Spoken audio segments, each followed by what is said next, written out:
One day, George the steamroller was waiting for Percy to take him to a new workplace. George was being rude to Rheneas and Skarloey. "You're just worn-out wheels on worn-out rails." "You need rocks for your roads," replied Skarloey, "and we're helping you." "I need to flatten little engines in the scrapyards," retorted George. Then Percy arrived to take George away. He was still rebelling. "Railways are no good.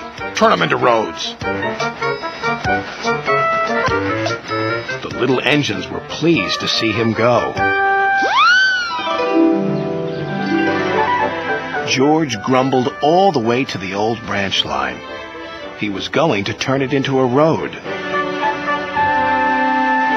When they arrived, George was rude again. "Bumpy ride on rotten rails. I'm glad it's over." "So am I," said Percy. "Ha!" huffed George.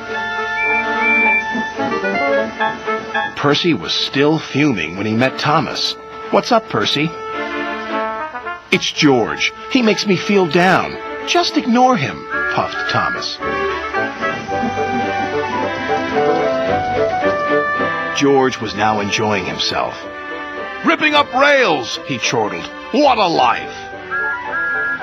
"What do you think of this, Thomas?" Thomas took no notice. George felt insulted. "You're a useless blue puffball." But Thomas didn't hear. "I'll show him who's boss." At last, the workmen reached the level crossing. "What shall we do here?" "Tear it up, tarmac it," said George. So they did, but not properly, and George knew it. Later, Thomas was traveling home on the same line. He was pulling freight cars filled with vegetables. The signalman had forgotten to warn his driver about the crossing.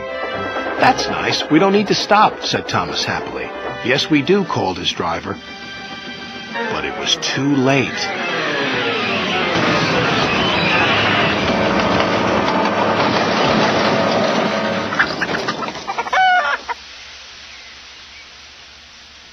Next day, Percy told Gordon all about George. "Ha!" snorted Gordon. "You're just a small engine. That's why he's rude to you. He wouldn't dare cause me any trouble." George had been taken to some yards to work. Duck arrived with a train of empty freight cars. George was blocking his way, and a car was stuck on the main line. "Let me through," demanded Duck. "You'll just have to wait," replied George. "There's no time to wait. I must clear my freight cars from the main line to let Gordon through." "Then he'll have to wait too," said George. Duck's driver went to complain to the station master, but the signalman had set the signal to allow Gordon to speed through. His passengers were singing his praises, and he was making express time.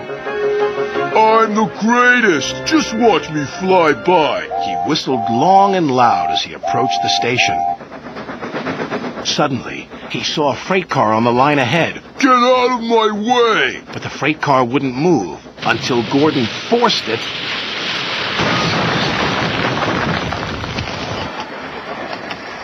By accident. Gordon was worried that Sir Topham Hatt would be cross. He was, but not with Gordon. "Whoever caused this disturbance will have me to answer to." And he did, a few days later. "Look who's here," said Thomas.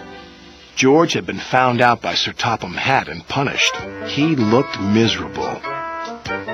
"Now we'll get some peace at last," said Percy. "I want to get rolling again, but I've got to wait a whole week till I do." "And then you'll be just as rude as ever."